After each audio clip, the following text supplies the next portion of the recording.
नमस्कार विद्यार्थी मित्रांनो, सेवा सामाजिक विकास संस्थेच्या YouTube चॅनलमध्ये आपलं स्वागत आहे. आपण मागच्या लेक्चर पासून भारतीय स्वातंत्र्य चळवळीत स्त्रियांचा सहभाग याबद्दल बघायला चालू केलेला आहे. तर या लेक्चर मध्ये आपण त्याचा पुढचा पार्ट आपण पाहत आहोत. कोणकोणत्या स्त्रियांनी स्वातंत्र्य चळवळीत आपलं योगदान दिलेलं आहे ते पाहत आहोत. ठीक आहे. आता महत्वाचे एक स्त्री कार्यकर्ती त्या काळातली सर्व आंदोलनात सहभाग असलेली तर त्या होत्या सरोजिनी नायडू. 1879 चा जन्म ते 1949 पर्यंत त्यांचा कार्यकाळ आहे. बघा त्यांच्याबद्दल महत्वाची माहिती. त्या स्वातंत्र्य योद्धा होत्या, कवयित्री होत्या, स्वतंत्र भारतातील उत्तर प्रदेशच्या पहिल्या महिला राज्यपाल देखील होत्या. त्याच बरोबर उच्च शिक्षित व बहुभाषिक ज्ञान असलेल्या व्यक्तिमत्व अशी सरोजिनी नायडूंची ओळख होती. अष्टपैलू व्यक्तिमत्व होत्या त्या. जन्म त्यांचा 13 फेब्रुवारी 1879 रोजी हैदराबाद मध्ये झालेला होता. त्यांच्या वडिलांचे नाव काय होते तर अघोरनाथ चट्टोपाध्याय असं होतं. त्यांनी हैदराबाद मध्ये निजाम कॉलेज स्थापन केलेलं होतं त्यांच्या वडिलांनी. त्याचबरोबर मद्रास प्रांतात त्यांचं शिक्षण झालं आणि उच्च शिक्षण कुठे झालेलं आहे तर इंग्लंड मध्ये केम्ब्रिज या ठिकाणी लंडन विद्यापीठात त्यांनी उच्च शिक्षण घेतलेलं आहे. सरोजिनी नायडू यांना लहानपणापासूनच कशाची आवड होती तर कविता करण्याची खूप आवड होती आणि त्यांचा आवाज देखील गोड होता. त्यांनी झील कन्या ही 1300 ओळींची कविता लिहिलेली होती. इंग्लंडमध्ये त्यांचे 3 काव्यसंग्रह देखील प्रकाशित झालेले होते. तर कोणते? पहिलं तर आहे गोल्डन थ्रेशोल्ड, त्यानंतर दुसरा आहे ब्रोकन विंग, तिसरा आहे सॉंग्स ऑफ इंडिया आणि त्यानंतर द बर्ड ऑफ टाइम. या पद्धतीचे त्यांचे काव्यसंग्रह इंग्लंडमध्ये देखील प्रकाशित झालेले होते. लहानपणी त्यांनी ज्या कविता लिहिल्या त्या पाहून निजाम सरकारने त्यांना स्कॉलरशिप देऊन इंग्लंडला पाठवलेले होते. म्हणजे त्यांच्याकडे उपजतच एक प्रकारची कविता करण्याची बुद्धिमत्ता होती. त्यांचा आवाज देखील गोड होता. त्यामुळे त्यांना भारताच्या कोकिळा देखील असं म्हटलेलं होतं. बघा, इंग्रजी कवितांमुळे ब्रिटिश लोक देखील काय झालेले होते, प्रभावित झालेले होते.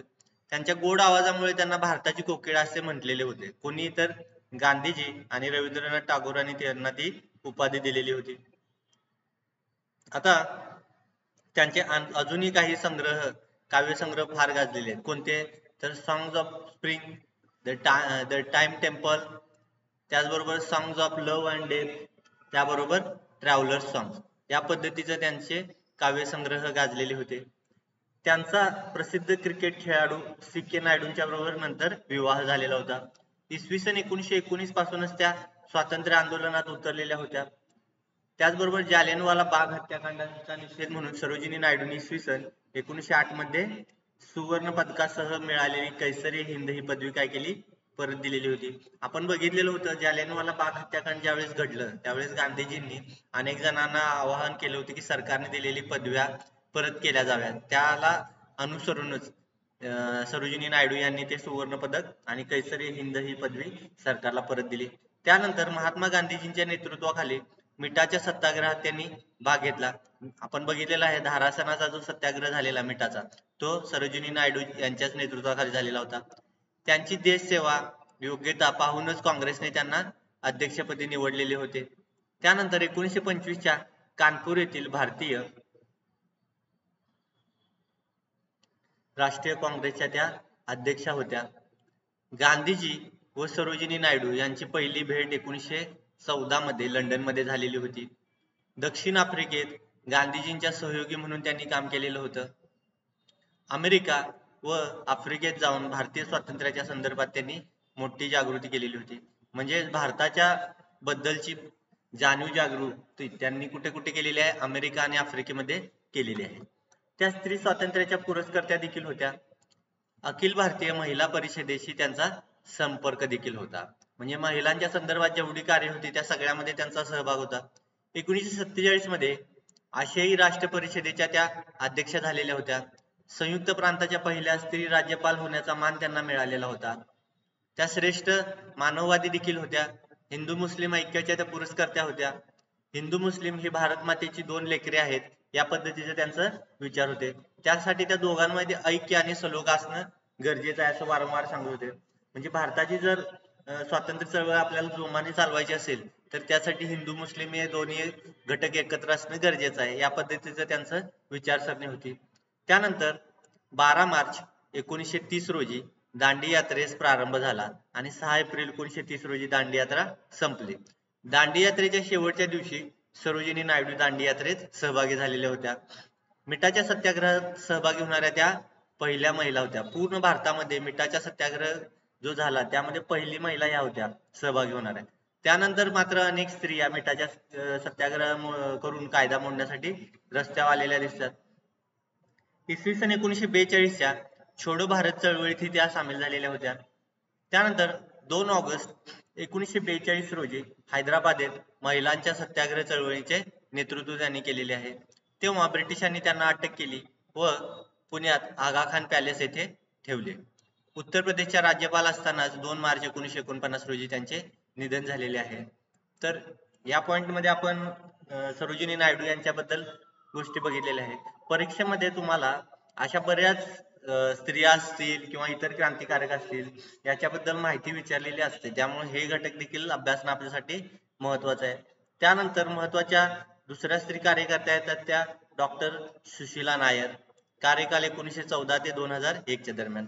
बघा त्यांचा जन्म आजच्या पाकिस्तानात 26 डिसेंबर 1914 रोजी झालेला होता. त्यांनी पंजाब विद्यापीठातून MBBS ची पदवी घेतलेली होती. 1942 ते 44 च्या दरम्यान पुण्याच्या आगा खान पॅलेस मध्ये त्या तुरुंगात होत्या. त्या बहनजी या नावाने ओळखल्या जात होत्या. कस्तुरबा गांधी हेल्थ सोसायटीच्या त्या अध्यक्ष होत्या. स्वातंत्र्य चळवळीत गांधीजींना संपूर्ण सहकार्य त्यांनी केलेले होते. आचार्य विनोबा भावे यांच्या भूदान चळवळीत देखील त्या सहभागी झालेल्या होत्या. इसवी सन 1957, 71, 1977, 1979 मध्ये संसदेच्या त्या संसद सदस्य म्हणून निवडून गेलेल्या होत्या. त्याचबरोबर 1962 ते 67 या काळात त्या केंद्रीय मंत्रिमंडळात देखील होत्या. 3 जानेवारी 2001 रोजी त्यांचं निधन झालेलं आहे. ठीक आहे. त्यानंतर महत्वाच्या ह्या राजकुमारी कौर यांच्याबद्दल बऱ्याच वेळा परीक्षेत विचारलेला आहे. यांच्याबद्दल आपण थोडक्यात माहिती घेऊया. त्यांचा जन्म पंजाब मधील कपूरथळा संस्थानचे राजा हरनाम सिंह यांच्या पोटी 1889 मध्ये झालेला आहे. प्रारंभिक शिक्षण त्यांचं घरी, पण उच्च शिक्षण कुठे झालेलं आहे? इंग्लंड मध्ये झालेलं आहे. त्यांना खेळात अधिक रस होता. 15 वर्षे त्या गांधीजींच्या सचिव म्हणून त्यांनी काम केलेलं आहे. 1930 च्या कायदेभंग चळवळीत त्या सहभागी झालेल्या होत्या. त्याचबरोबर दारू व विदेशी वस्तूच्या दुकानांच्या पुढे त्यांनी निदर्शने केलेली होती. त्याचबरोबर 1931 मध्ये अखिल भारतीय महिला परिषदेचे अध्यक्षपद देखील त्यांनी भूषवलेलं आहे. तसेच 1942 च्या छोडो भारत चळवळीत देखील त्यांचा सहभाग होता. आता पंडित नेहरूंच्या अध्यक्षतेखाली 1952 साली केंद्रात जे पहिलं मंत्रिमंडळ स्थापन झालं त्यात त्यांचं आरोग्य मंत्रीपद हे मिळालेलं होतं. 1954 मध्ये त्यांचा मृत्यू झाला.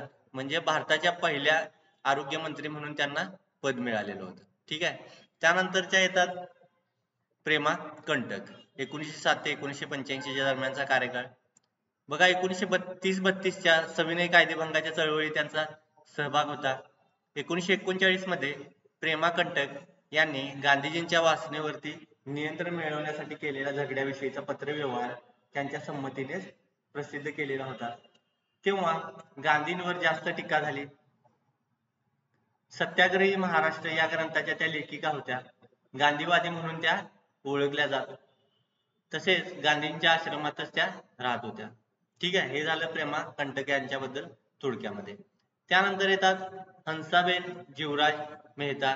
त्या कोण होत्या? तर स्वातंत्र्य युद्ध होत्या, लेखिका, स्त्रियांच्या हक्कांसाठी लढा देणाऱ्या अशी त्यांची ओळख होती.